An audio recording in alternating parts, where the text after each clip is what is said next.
I think clearly the number one here, without a doubt, a guy who I moved up my ranking significantly, somebody who none of us had as our wide receiver one. We all had Devonta Smith as our wide receiver one. Swing and a miss. Swing and a miss on that because Jamar Chase is doing things that rookies have never done before. He's averaging 20.9 points per game. He's currently wide receiver 3 overall. That rapport with Joe Burrow is just really, that was, I mean, got off to a slow start. He's pretty talented. Right? They got it in the preseason, but now it's clicking. Yeah, I mean, there's an argument made here, the fact that he's 21 years old. I wouldn't do it, but there's an argument to be made on the hype, the fact that Joe Burrow's there, and that connection is going there forever, that Jamar Chase is the Dynasty wide receiver 1 overall, and you can make a case to take Jamar Chase, honestly, number 1 overall in Dynasty. I'm not preaching this, but there's a case there. The kid's already wide receiver. It's not 3. crazy, no. Nobody, all the other wide receivers are out there, right? Nobody's banged up. Nobody's hurt. We're starting to see some of these, the other veterans starting to get a little bit older, like DeAndre Hopkins, those mainstays, Devontae Adams, Tyreek Hill. They're all 28, 29. The new fresh batch is CeeDee Lamb, Justin Jefferson, A.J. Brown, Calvin Ridley, then Jamar Chase. So don't forget about my boy Terry. And Terry McLaurin. He's played really well. He's played really well. But so if you look from that standpoint of a young group of wide receivers, right? So you eliminate the Tyreek Hills, Devontae Adams, those guys. Out of those guys, who would you say that you would significantly want over Jamar Chase? I mean, nobody significantly, definitely. Yeah, I mean, I love CeeDee Lamb's tape more than I love Jamar Chase's college tape. I do. But he's still got Amari Cooper there. He's still got Zeke Elliott there, right? That's a lot to compete. He hasn't done a whole lot all year from a bona fide stud fantasy standpoint. Been a little hit and miss. Justin Jefferson, the man, but his quarterback situation is going to be in flux here within, if not next year, within the next couple of years here. He'll probably have a new quarterback there. Calvin Ridley, same situation. Not doing what he's supposed to do when he was put front and center here with Matt Ryan to be the guy. Our number one concern Kyle for Pitts most people was. Almost already looks like the more dominant player. Yeah, so that was a concern. Terry McLaurin, who's his quarterback going to be? I think he's quarterback proof, obviously, from what he's done.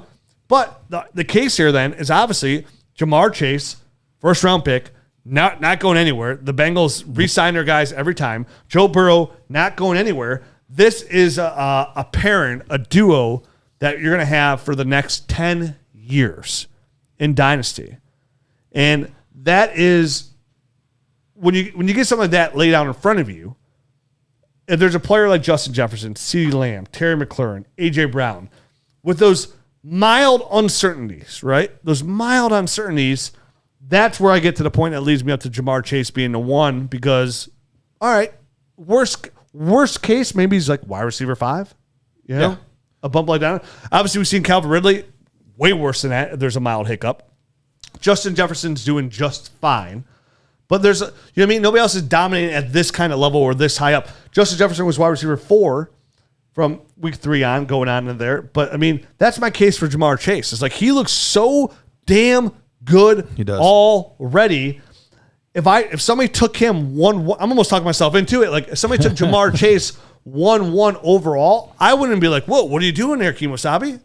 I'm okay with it. Because, again, when you do a startup draft with your first round pick, what are you looking for? You're looking for not only are you looking for a high point total, but you're looking for longevity. Yeah. I mean, Jamar Chase he's 21 years old. He gives you all of that. Like Absolutely. It's almost a can't miss pick. And it's what you can't do in the first round is take a Saquon Barkley and miss. Right. You know what I mean? Like, and he's getting 2 points. He's getting 2 points higher than Justin Jefferson, over 2 points over CeeDee Lamb on a points per game basis. Obviously, you're going to be getting down pretty far when you're looking at A.J. Brown. He's had some pretty bad games early. He started off slow, So he's separating himself a little bit and kind of putting himself on a pedestal, and he's obviously far exceeded everyone's expectations. Absolutely. Even if you had him as your number one wide receiver this year, he's blowing that out of the water. So he is, I think, in the conversation for the wide receiver 1. When you're talking wide receiver 1, you're talking almost 1-1 overall, because that is where you generally want to start your dynasty startup. Clearly, the 1-1 for the last 2 years, even if you went in the start of this year, has been Christian McCaffrey. Right. would you, if you had Jamar Chase right now on your Dynasty team, say you have Jamar Chase, I approach you, hey, I'll give you Christian McCaffrey for Jamar Chase. What are you telling me? Well, that's tough. I mean, obviously 3 weeks ago it's a slam dunk, but now everything's 3 weeks changed. ago. You're right. Yep. Everything has changed. If I approach you right now and you have Jamar Chase, and I'm like, I'm gonna give you Christian McCaffrey, would you take that trade? I would say no in a heartbeat. I don't think it'd be a heartbeat for me, but I'd probably end up saying no. Garrett? It's so difficult. This feels so wrong. I know, to that's just be why like, it couldn't say it in a heartbeat. screw you, Christian McCaffrey. It's not screw you. It's that doesn't mean screw you. No, I know. But you have to make this investment for your Dynasty team. One's a running back, Are first of all. are you going to have Randy Moss? Moss for the next 8 years? I'm or- probably taking Jamar Chase, and honestly, it wasn't like we buried him. We had him as our wide receiver 2 in my nerd score over the past 2 years. He was my 3rd ranked receiver behind Smith and CeeDee Lamb. So it wasn't like we buried him, but obviously it was a miss on our part to not have him as the 1 overall. But you're right. I don't think anyone saw this coming. Right. But obviously I would have going back in time, I would have loved to have put him as my wide receiver 1. He's clearly that guy. I love the offense. I love the player. And yeah, I mean, I was wrestling with that this week, and where do I put him in my Dynasty rankings? Because I could make, you made the argument for one, and I think it's a legitimate argument. I wouldn't have any problem anywhere in the top 6 or so. I think is fine. But I really do need to think about it more this week and really compare him to all these other guys, because there's a very strong case that he could be the top overall guy. Yeah, I got to move most significantly because I'm more just like talking out here, which is it's the best way to get value and it's just have conversations. It's why you listen to podcasts, right? It's like so you can talk things out, because sometimes as you're just talking about it, it just makes sense, right? Like same thing about the Christian McCaffrey thing. Like he's higher in my ranks, but like, dude, would I really want Christian McCaffrey over Jamar Chase? Would I want any running back over Jamar Chase? Honestly, I moved Jonathan Taylor to my 1-1 running back. I would rather have Jamar Chase than Jonathan Taylor. I just would, because it's a other running back position. I would just rather have him. I'd rather have Jamar Chase than Tyreek Hill, who's my Dynasty wide receiver 1 before that. So that, to me, it comes down to, like, who did I really have really high? To me, the young guys, it was CeeDee Lamb, Justin Jefferson. So do I rather have Jamar Chase or CeeDee Lamb? That's what it comes down to me for those guys. And so it's a tough call. So next wide receiver, we're obviously getting real good here on time. These conversations here. Wide receiver 2 for us, is it? We had Devonta Smith as number 1. Can he hang there as your number 2? Currently, as wide receiver 37, 11.2 points per game. I still love the talent. I hate the situation. I'd love to see him with the mustache for a little bit and see what he could do. But Jalen Waddle has looked so explosive. He would be the guy that's obviously in my mind I'm jostling back and forth with, Jalen Waddle and Devonta Smith at this point. Devonta Smith is going to stay at number 2 for me. I mean, he should. I mean, I want to keep him at number 1. It just could not happen, so I can't put him below, I think, number 2. He's still pretty confidently number 2 for me.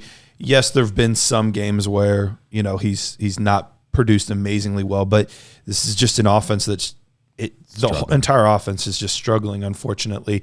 But there have been a lot of moments where you see him do things, you see him run routes, you see him make plays, and you're like, oh man, that guy is there. And he's had some touchdowns called back as well, which has been really, really unfortunate, because that's a good confidence booster for guys like him, is just getting those points, getting those touchdowns, making those big plays. So to see those be called back is always frustrating as well.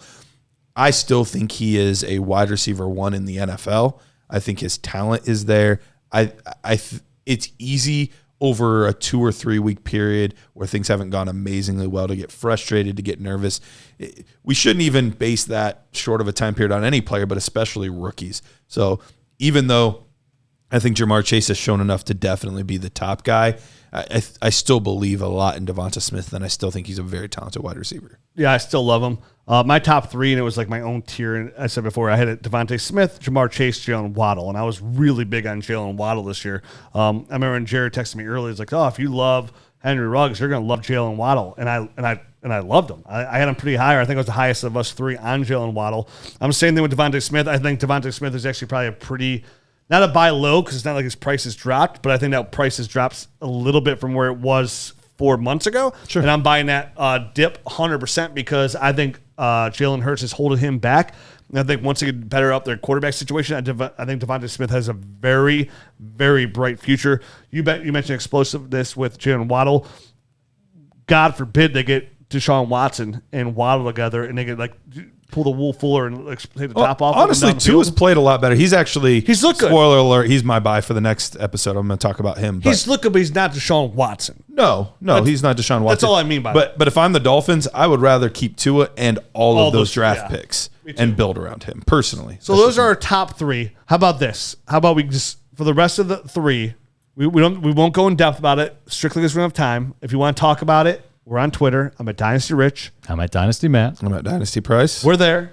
You can communicate. We'll talk back. I'll give you my guys in order after those three. I'm going Elijah Moore. I'm going Rashad Bateman. I'm going Terrace Marshall.